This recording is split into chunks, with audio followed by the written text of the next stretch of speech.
여러분, 저를 따라 해볼까요? 사랑하면 됩니다. 사랑하면 됩니다. 믿으십니까? 자, 기도하고 말씀 듣겠습니다. 하나님 아버지, 참 감사합니다.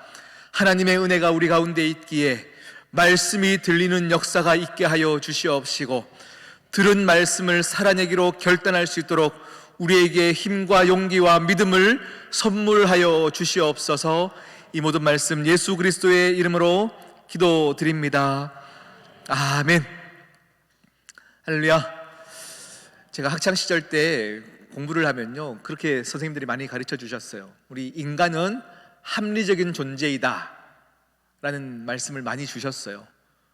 그런데 제가 삶을 살아보면서 또 세상 살아가는 것을 보면서 저는 생각이 조금 다릅니다.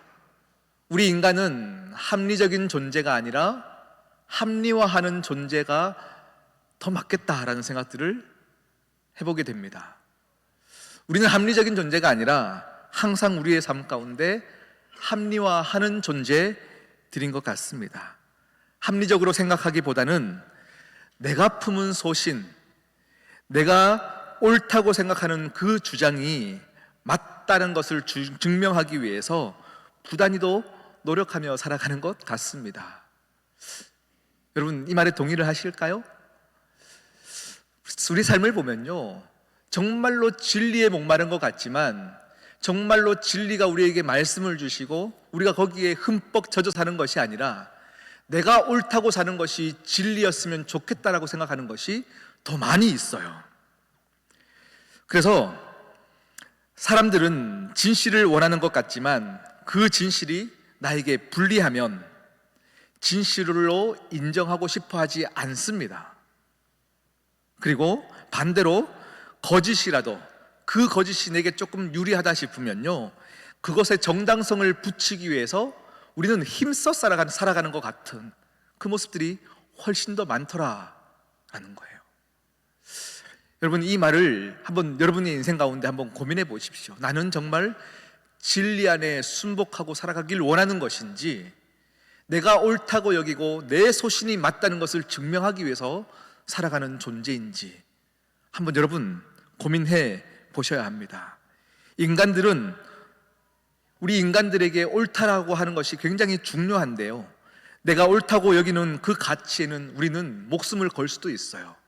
그런데 반대로 내가 옳다고 여기는 가치에 위배되는 누군가를 보면 죽일 수도 있는 게 우리의 인간의 본성이더라라는 것이에요. 그런 삶을 우리가 살고 있는 것 같습니다. 오늘 이런 합리화하는 존재가 우리 인간인 것을 먼저 베이스에 깔고 함께 오늘 말씀을 보면 더 큰 이해가 될 것 같습니다. 오늘의 이야기는 두 가지 이야기를 함께 이야기하고 있어요.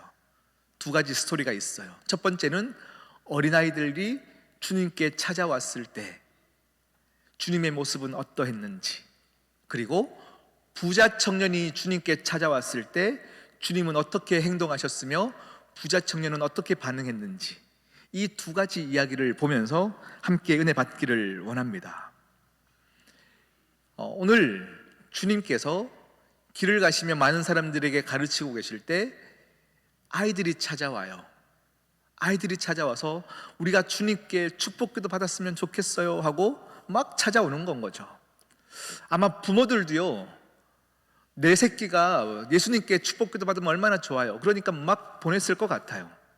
그런데 오늘 아이들이 주님께 접근하는 것을 막았던 사람은 누구입니까? 제자들이에요. 오늘 이 짧은 본문을 가지고도 우리가 한 가지 질문거리를 여러분 스스로 해볼 수 있어야 합니다. 우리는 주님께 나아가서 축복받고 주님께 나가면 모든 문제가 해결되어진다는 이 진리는 다 동의를 하고 있어요. 그런데 우리 안에 어떤 편견이 있냐면, 저 사람만큼은 주님께 올 수 없어라는 편견들을 다 가지고 있어요. 저 사람만큼은 은혜 받을 수 없고, 저 사람만큼은 교회 오면 안 되고, 저 사람만큼은 이런 삶을 살면 안 되고, 이런 편견들이 우리 안에도 다 있더라라는 것입니다. 그렇게 주님께 나아가고자 했던 사람들을 막았던 사람들이 제자라면 우리의 본성 안에, 우리의 신앙의 본성 안에도 그런 편견과 누군가를 무시하는 마음들이 우리 안에도 여전히 있을 수 있다라는 것입니다. 여러분 마음 가운데 누군가가 하나님 만나려고 노력하여 찾아오는 그 길을 너는 안 될 거야 라는 편견을 가지셨다면 절대 그 마음을 오늘 이후로는 다 없애시기를 축복합니다. 주님의 사랑과 주님의 은혜는 어떠한 자들이라도 할지라도 다 품을 수 있으며, 할렐루야, 다 고칠 수 있으며, 할렐루야, 하나님의 은혜로 안 되는 것이 없기에 누구도 하나님께 나아올 수 없는 자가 없더라라는 것입니다. 주님께 나아오고자 하는 그때의 제자들은 저지하였고 주님은 뭐라고 말씀하십니까?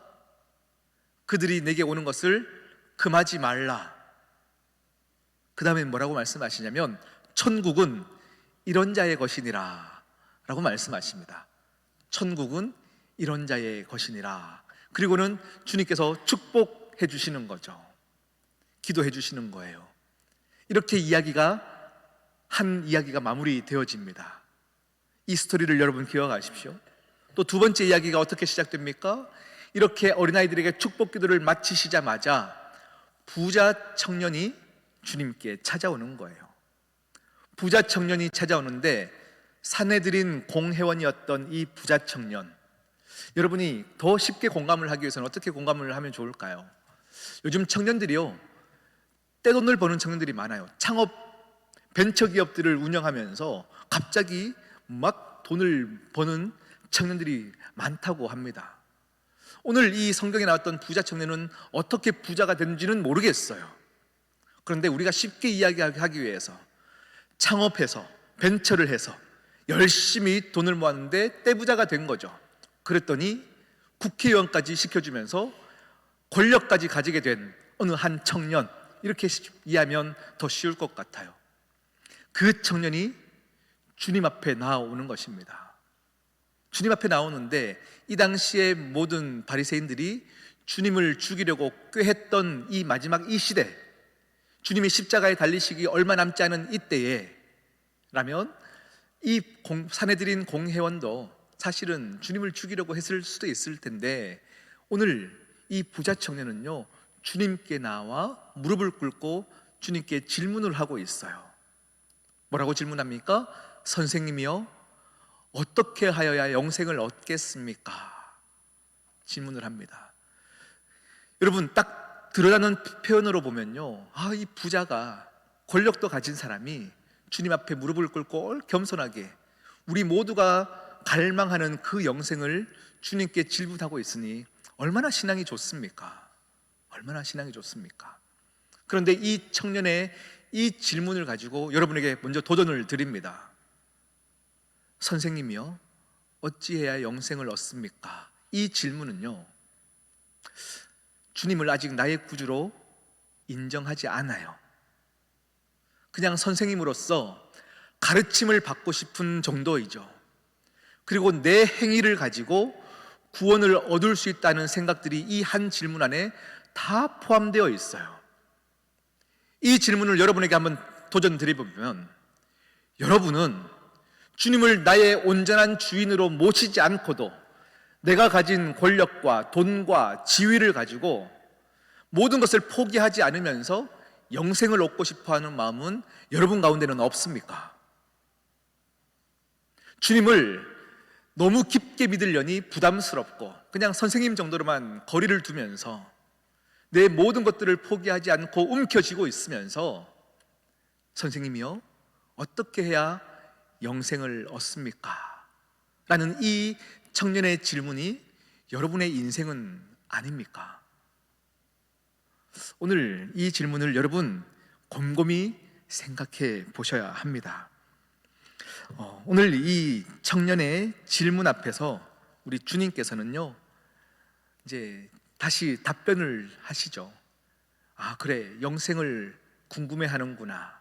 내가 이제 가르쳐 주마 라고 하시면서 주님은 그 다음 뭐라고 말씀하시냐면, 하나님께서 가르쳐 주신 계명을 다 지켜 행하라 라고 하시면서요, 그 계명을 하나씩 하나씩 열거해 가십니다.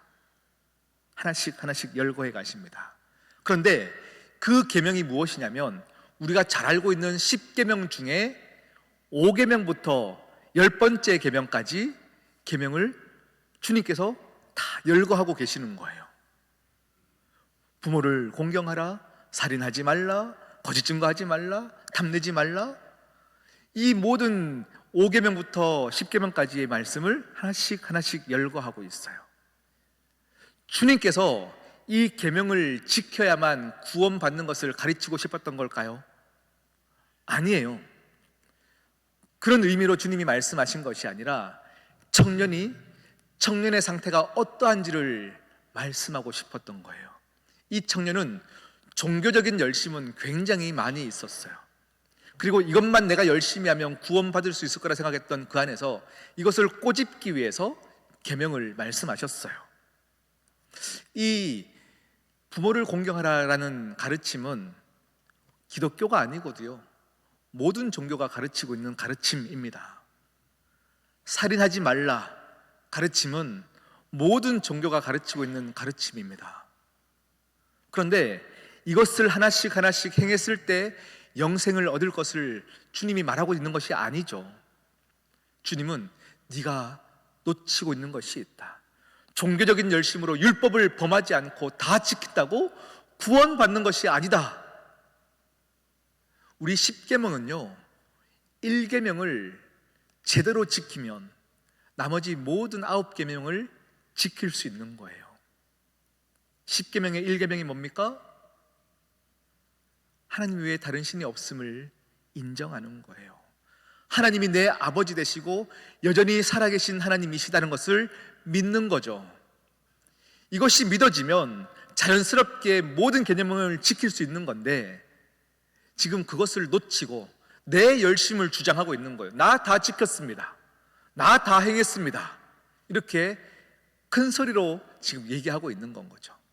그랬더니 주님이 그 다음 뭐라고 말씀하십니까? 아, 그랬구나. 그러면 다시 한번 내가 가르쳐 줄게. 너의 모든 소유를, 너의 모든 돈을 다 팔아라. 그리고 가난한 사람들에게 다 주라. 그랬더니 이 부자 청년이 근심하여 떠나갔더라 라고 표현하고 있습니다. 오늘 이 본문은요 여러분 우리가 모든 것을 팔고 모든 것을 다 바쳐야 구원받을 수 있다를 가르치는 본문이 아닙니다. 사이비 이단은요 이 본문을 교묘하게 그렇게 사용합니다. 여러분 목소리부터 다르죠. 여러분께서 여러분께서 오늘 다 바치시면 구원받습니다. 막 그러시죠. 절대 그렇지 않습니다. 내 소유를 다 팔아 구원을 얻으라 말씀하시는 게 아니라 네가 가진 것을 다 팔아 노력한다 해서 받는 것이 아님을 반증하고 있는 본문이 오늘 본문이에요. 그래서 오늘 본문을 여러분 우리 함께 더 묵상하기를 원하는데요, 이 부자 청년은 그가 옳다고 생각했던 진리가 무엇이냐면 내 종교적인 열심이었어요. 내가 얼만큼 수고하였고 내가 얼만큼 율법을 다 지켰는가를 가지고 많은 주변 사람들에게 칭찬을 받고 신앙 좋아 보이는 겉모습에 치중하였어요.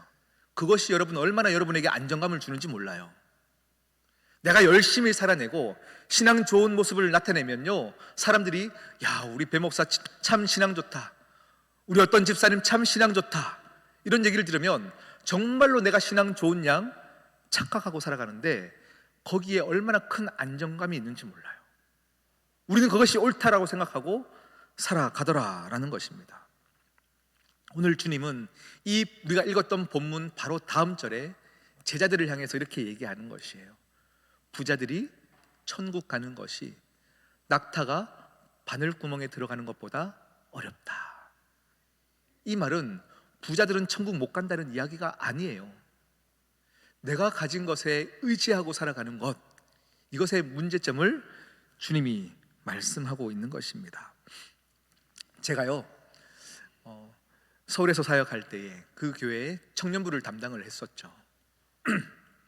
청년들을 담당하는데 제가 부임하자마자 여러 목사님들을 통해서 어떤 한 여청년 리더에 대한 이야기를 참 많이 들었어요. 이 친구는 이런 친구입니다, 이런 얘기를 참 많이 들었어요.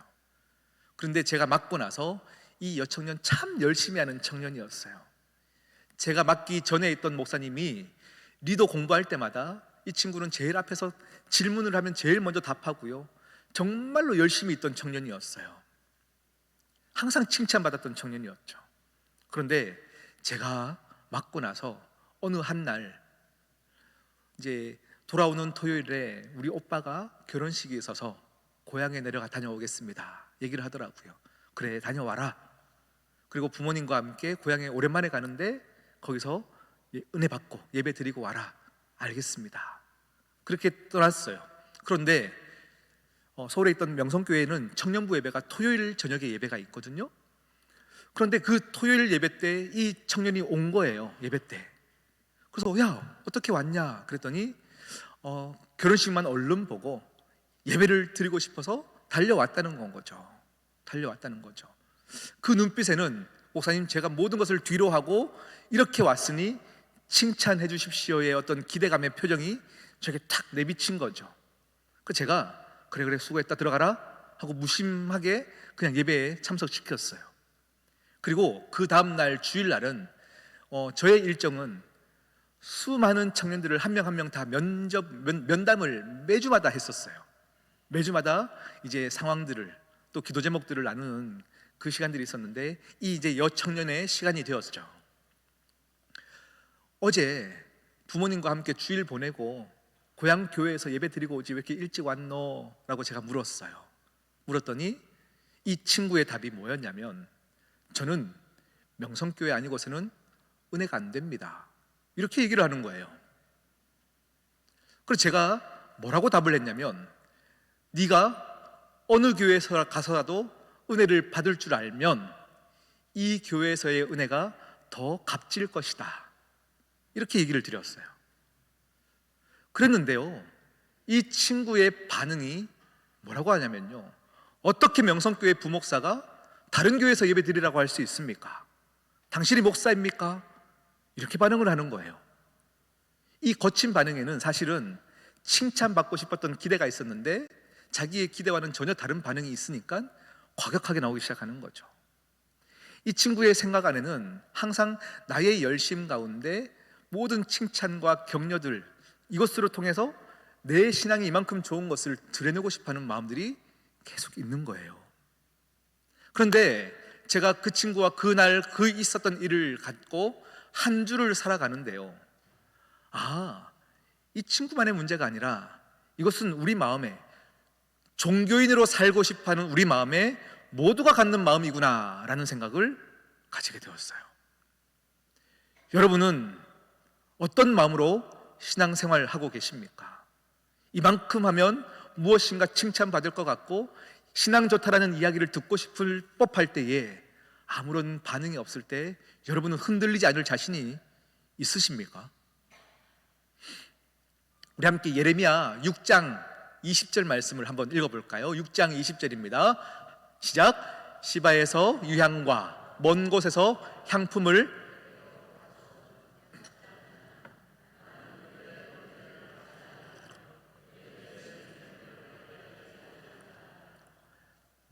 발음 잘해야 돼요. 시바에서 유향과 먼 곳에서 향품을 내게로 가좀. 이 시바라는 지역은 지금으로 따지면 에티오피아 지역입니다. 흩어졌던 유대인들이 절기가 되면 예루살렘 성전에 나와서 예배를 드립니다. 에티오피아 그 먼 곳에 사는 사람이 하나님을 사랑하여서 이곳에 달려오는 이 절기를 지키는 그 마음, 비싼 향품과 좋은 것을 가지고 예배를 드리러 오는 그 마음, 여러분 그 정도가 되면요 얼마나 많은 사람들이 칭찬할까요? 지금으로 따져볼까요? 매주 주일마다 부산에서 시온성교회 예배를 사모해서 오는 성도님이 계신다 생각해 보십시오. 매주마다 수백 킬로를 달려 이까지 온다고 생각해 보십시오. 목사님들은 뭐라고 얘기할까요? 아유, 성도님 어떻게 이까지 멀리 오십니까?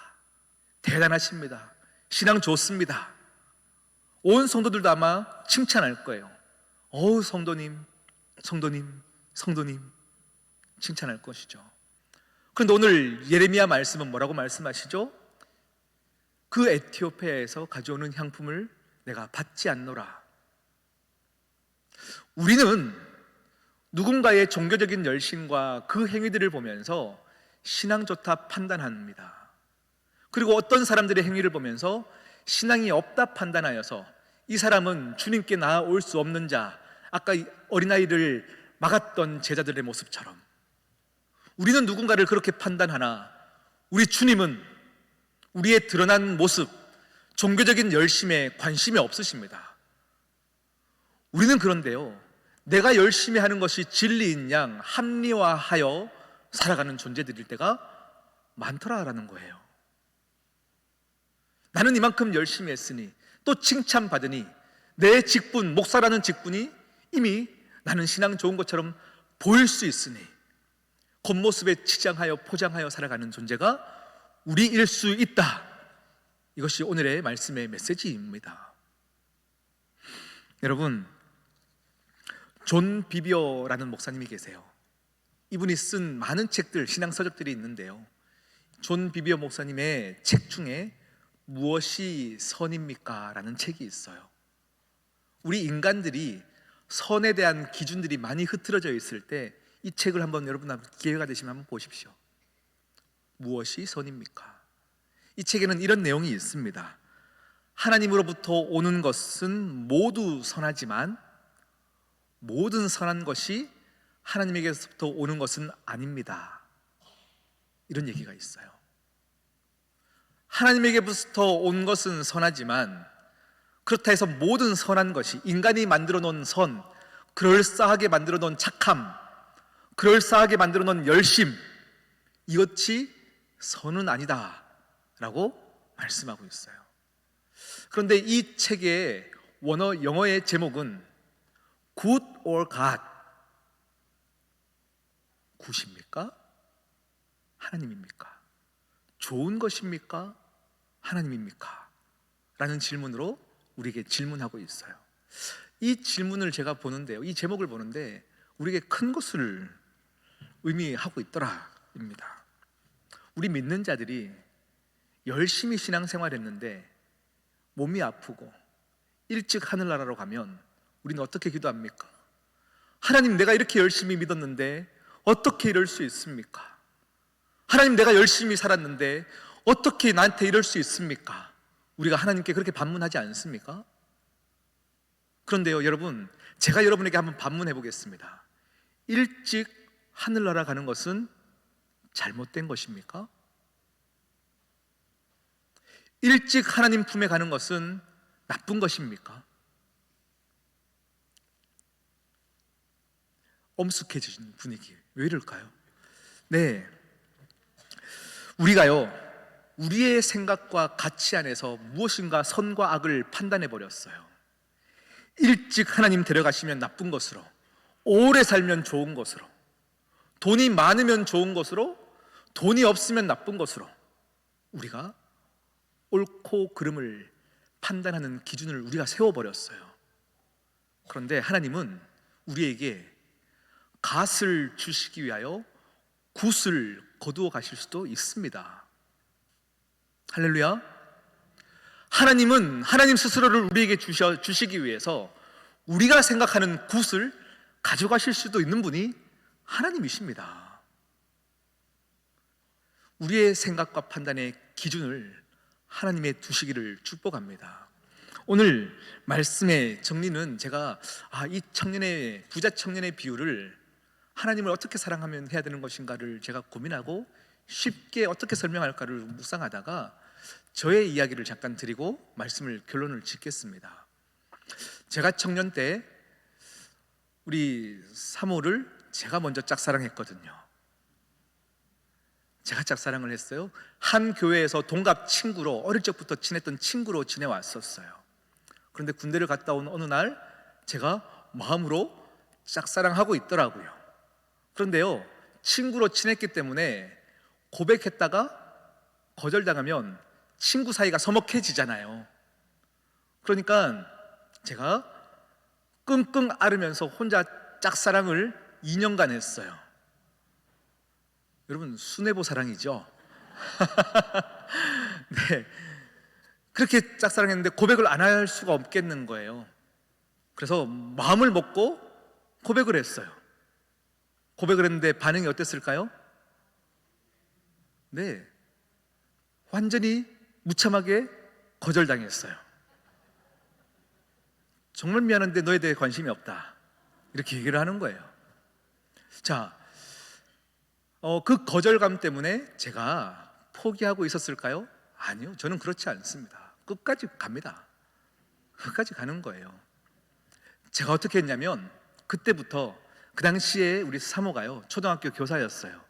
그래서 언제가 쉬는 시간인지, 언제가 퇴근 시간인지를 조사하기 시작한 건 거죠. 한 번도 제가 그 학교 앞을 지나갈 일이 없는 제가 핑계를 만드는 거예요.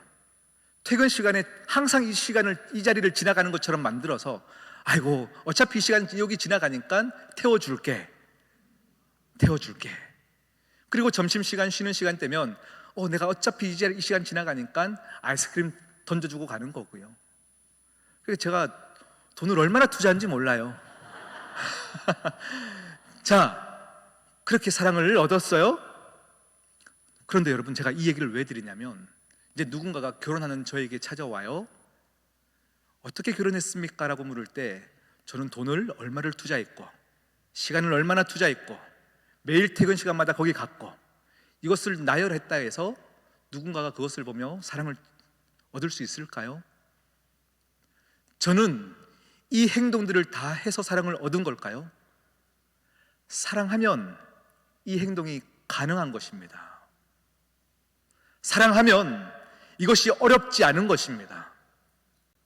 사랑하기 때문에 한 것이죠. 이것을 해서 얻어낸 것이 아니에요. 그런데 우리가 사랑을 글로 배웠어요. 하나님을 향한 사랑을 교리로서 딱딱하게 그냥 배워버렸어요. 그래서 십계명을 지키지 않으면 왠지 벌 받을 것 같은 그런 삶을 살고, 이것을 하고 나면 뭔가 내가 구원 얻은 것처럼 기세등등하게 살아가는 우리의 모습일 때가 많아요. 그런 그에게 주님이 청년에게 정말 나를 사랑하면 이것을 다 팔 수 있을 정도로 내 사랑은 크다, 내 사랑을 경험하면 네가 움켜쥔 것이 아무것도 아닌 것임을 알 수 있다를 가르치고 싶었던 거예요. 할렐루야. 삭개오의 모습을 기억하십니까? 모든 것을 가지려고 노력했던 그가 주님 만나는 순간 내 재산이 아무것도 아닌 줄 알아서 이웃에게 다 나누어주기로 결정한 것은 율법적인 게 아닙니다. 주님을 만난 감격과 사랑이 되면 내 것이 아무것도 아니게 느껴지게 되었는 것이 진리가 주는 선물이에요. 그걸 주님은 말씀하고 있는 거예요. 우리 마지막으로 빌립보서 3장 8절 말씀을 읽고 말씀을 마치겠습니다. 함께 읽겠습니다. 또한 모든 것을 해로 여김은 내 주 그리스도 예수를 아는 지식이 가장 고상하기 때문이라. 내가 그를 위하여 모든 것을 잃어버리고 배설물로 여김은 그리스도를 얻고. 여러분의 가진 것이 가장 좋은 것으로 취하면서 하나님, 선생님이여, 이런 모습이 여러분의 모습이 아니기를 축복합니다. 하나님 사랑이 너무 커서 내가 가진 것이 아무것도 아님을 인정하고 우리 함께 주님 앞에 순복하여 나아가는 저와 여러분 되시기를 축복합니다. 기도하시겠습니다. 신실하신 하나님 아버지, 감사합니다.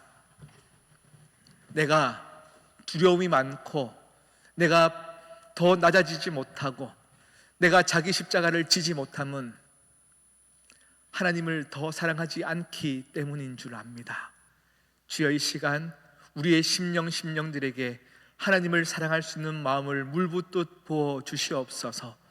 내가 일으켜낸 바벨탑을 다 허물어뜨려 주시옵시고, 하나님 아버지 앞에 온전히 서 있는 우리 모두가 되어지게 하여 주시옵소서. 이 모든 말씀 예수 그리스도의 이름으로 기도드립니다. 아멘.